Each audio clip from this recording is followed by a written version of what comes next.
Welcome to Bong mathematics. Hello viewers, আজ তোমাদের জন্য একটা নতুন ভিডিও নিয়ে চলে এলাম।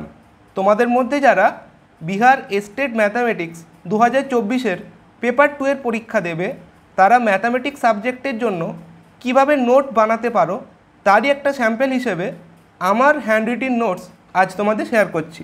এখানে দেখো কমপ্লেক্স অ্যানালিসিস থেকে কিছু ইম্পর্টেন্ট কথা প্রথমে নোট করা আছে, ঠিক আছে। বিভিন্ন ধরনের যে থিওরেম বা রেজাল্টগুলো রয়েছে কমপ্লেক্স অ্যানালিসিসের উপর, যেগুলো বিভিন্ন পরীক্ষায় কিন্তু কাজে লাগে, এই পার্টগুলোর থেকে কয়েকটা করে কোশ্চেন পরীক্ষায় তোমরা ঠিক দেখতে পাবে, ঠিক আছে। তারপর দেখো এখানে রয়েছে কি টেলর্স থিওরেম, কচিস ইনইকুয়ালিটি, এগুলো খুব ইম্পর্টেন্ট থিওরেম। তারপরে মোরেরাস থিওরেম আছে, ঠিক আছে। Maximum modulus theorem, open mapping theorem, Lorentz theorem রয়েছে। তারপর এগুলো কি রয়েছে, আরও কিছু ইম্পর্টেন্ট এখানে আমাদের ডেফিনেশন লেখা আছে, সিঙ্গুলার পয়েন্ট। তারপর দেখো থিওরেম। এইভাবে কিন্তু পরপর একটা জায়গায় লিখে রাখলে পরীক্ষার আগে তোমাদের রিভাইজ করতে অনেকটাই সুবিধে হয়, ঠিক আছে। তারপর দেখো এভাবে রয়েছে রেসিডিউ বের করার ফর্মুলা। তারপর এখানে আর কি রয়েছে দেখো, পোলস, তারপর রেসিডিউ অ্যাট ইনফিনিটি, ঠিক আছে। তারপর দেখো কচি রেসিডিউ থিওরেম আছে। তারপর এখানে আরও কিছু থিওরেম আছে, একটা দুটো এক্সাম্পল। আর্গুমেন্ট প্রিন্সিপাল আছে, ঠিক আছে। আর্গুমেন্ট প্রিন্সিপালের উপর একটা প্রবলেম, রোচেস থিওরেম আছে। তারপর এখানে কমপ্লেক্স অ্যানালিসিসের উপর আরও কিছু ইম্পর্টেন্ট পয়েন্ট আছে, দেখো এখানে এইভাবে রয়েছে কচি রিমান ইকুয়েশন, ঠিক আছে। এটা খুবই কাজে লাগে বিভিন্ন অঙ্ক করতে গিয়ে বা এমসিকিউ করতে গিয়ে। তারপর এখানে দেখো কচি Riman equation in polar form, এটাও খুব ইম্পর্টেন্ট একটা এমসিকিউ এর ক্ষেত্রে আমাদের রেজাল্ট। তারপর এখানে কিছু প্রবলেম, এমসিকিউ প্রবলেম বা এমনি প্রবলেম এখানে সলভ করে রেখেছি। এখানে দেখো এটা আমাদের সলিউশন বের করতে বলেছে, এখানে ইন্টিগ্রেটিং ফ্যাক্টর বের করতে বলেছে। তারপর এখানে কি দিয়েছে, জেনারেল সলিউশন বের করতে, এখানেও জেনারেল সলিউশন বের করতে হবে, ডিফারেনশিয়াল ইকুয়েশন আছে। এখানেও দেখো একটা আছে আমাদের কি y = vx পুট করে আমরা যে অঙ্কগুলো করি, এখানে ম্যাক্সিমাম ভ্যালু বের করতে হবে। এটা হচ্ছে ল্যাপ্লাস ট্রান্সফরমেশনের উপরে হ্যান্ড রিটিন কিছু ইম্পর্টেন্ট পয়েন্টস এখানে করা আছে, দেখো ঠিক আছে। Shifting property, change of scale property. তারপর দেখো এখানে কি আছে, differentiation property, inverse Laplace transformation.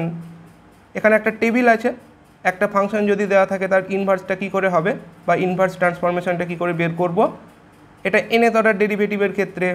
তারপর ওডির ক্ষেত্রে আমরা কিভাবে ল্যাপ্লাস ট্রান্সফরমেশন ইউজ করতে পারি দেওয়া আছে, দেখো ঠিক আছে। তারপর এখানে এক্সপোনেনশিয়াল অর্ডার বলতে কি বুঝি এটাও বলা আছে। ফুরিয়ার সিরিজও রয়েছে তোমাদের এই সিলেবাসে স্টেটের ক্ষেত্রে। তো ফুরিয়ার সিরিজের উপর কিছু ইম্পর্টেন্ট রেজাল্ট আমি একটা জায়গায় লিখে রেখেছি। এভাবে দেখো জেনারেল ফর্মুলা, তারপর ফুরিয়ার সিরিজ বিভিন্ন ক্ষেত্রে আমরা বের করতে পারি। তারপর এখানে কি আছে দেখো, ইভেন ফাংশন যদি হয় এফএক্সটা তাহলে কি করে হবে, অড ফাংশন হলে কি করে হয় Fourier series, half range cosine series কি করে বের করতে পারি আমরা, half range sine series. Just ফর্মুলাগুলো খেয়াল রাখতে হবে এবং ফর্মুলা অ্যাপ্লাই করে একটা দুটো প্রবলেম তোমাদের দেখে রাখতে হবে। তারপর দেখো পার্শিয়াল ডিফারেনশিয়াল ইকুয়েশন, এখান থেকেও যে রেজাল্টগুলো বা ডেফিনেশনগুলো কাজে লাগে এটা একটা জায়গায় তোমরা লিখে রাখতে পারো এইভাবে, ঠিক আছে। লাগরাঞ্জেস ইকুয়েশন। তারপর এখানে এইভাবে রয়েছে দেখো চারপিটস মেথড আছে, এটাও খুব কাজে লাগে আমাদের। তার জন্য এই চারপিটসের আমাদের এই রেজাল্টটা মনে রাখতে হবে যাতে আমরা সলভ করতে পারি। তারপর এখানে সিএফপিআই আমরা কিন্তু পিডির ক্ষেত্রেও বের করতে পারি, যেগুলো তোমরা এমনি করেছো ওডির ক্ষেত্রে এখানেও কিন্তু বের করা যায়, সিএফ এবং পিআই, ঠিক আছে। পার্টিকুলার ইন্টিগ্রাল এবং কমপ্লিমেন্টারি ফাংশন। এখানে দেখো পার্টিকুলার ইন্টিগ্রাল বের করার বিভিন্ন উপায়, যখন ফাংশনগুলো যেভাবে থাকে ওইভাবে বের করতে হয়। একটা দুটো এক্সাম্পল তোমাদের দেখে রাখতে হবে এগুলো অ্যাপ্লাই করে, ঠিক আছে। এভাবে তোমরা দেখতে পারো প্যারাবোলিক কখন হয়, ইলিপ্টিক কখন হয়। তারপর এখানে একটা মক টেস্টের আমি কতগুলো কোশ্চেন এখানে লিখে রেখেছি, কোশ্চেনগুলো বেশ ইম্পর্টেন্ট বা ভালোই ছিল তাই একটা জায়গায় লেখা আছে। অ্যাসিমটোটের উপর একটা কোশ্চেন আছে এখানে, ঠিক আছে। তারপর দেখো অর্থোগোনালি কাট করলে কি হয় তার উপর একটা প্রবলেম। তারপর এখানে দেখো কি আছে, ইকুয়েশন অফ নর্মাল বের করতে বলেছে, রেডিয়াস অফ কার্ভেচার, ঠিক আছে। এই ধরনের কনসেপ্টগুলো কিন্তু তোমাদের সিলেবাসে বলা আছে। এবং স্টেট পেপার 2 2023-এ যে পরীক্ষাটা হয়েছিল 11ই সেপ্টেম্বর, ওখানে পরীক্ষার যেই সাবজেক্টের পার্টটা ছিল, সাবজেক্টের যে 100টা কোশ্চেন ছিল, এগুলো আমি একটা জায়গায় লিখে রেখেছি। তাহলে একটা আইডিয়া পাওয়া যাবে যে সাবজেক্টের কেমন ধরনের কোশ্চেন আমাদের তৈরি করতে হবে। কোশ্চেন নাম্বার 6, কোশ্চেন নাম্বার 7, ঠিক আছে। ম্যাক্সিমাম টপিক কিন্তু তোমাদের গ্র্যাজুয়েশনের টপিক, কিছু টপিক আছে আমাদের মাস্টার ডিগ্রির, ঠিক আছে। কোশ্চেনের লেভেল কিন্তু খুব একটা যে টাফ তা কিন্তু নয়, কোশ্চেন মোটামুটি ঠিকঠাকই আছে। যারা মোটামুটি একটু এই টপিকগুলো দেখবে তারা কিন্তু আনসার করতে পারবে ইজিলি, ঠিক আছে। এখানে কোশ্চেনগুলো এই কারণে তোমাদের শেয়ার করছি যাতে একটা তোমরা আইডিয়া পাও। এখানে দেখো সিরিজ থেকে কোশ্চেন দিয়েছে, সিরিজ থেকে দিয়েছে, এটাও সিরিজের কোশ্চেন।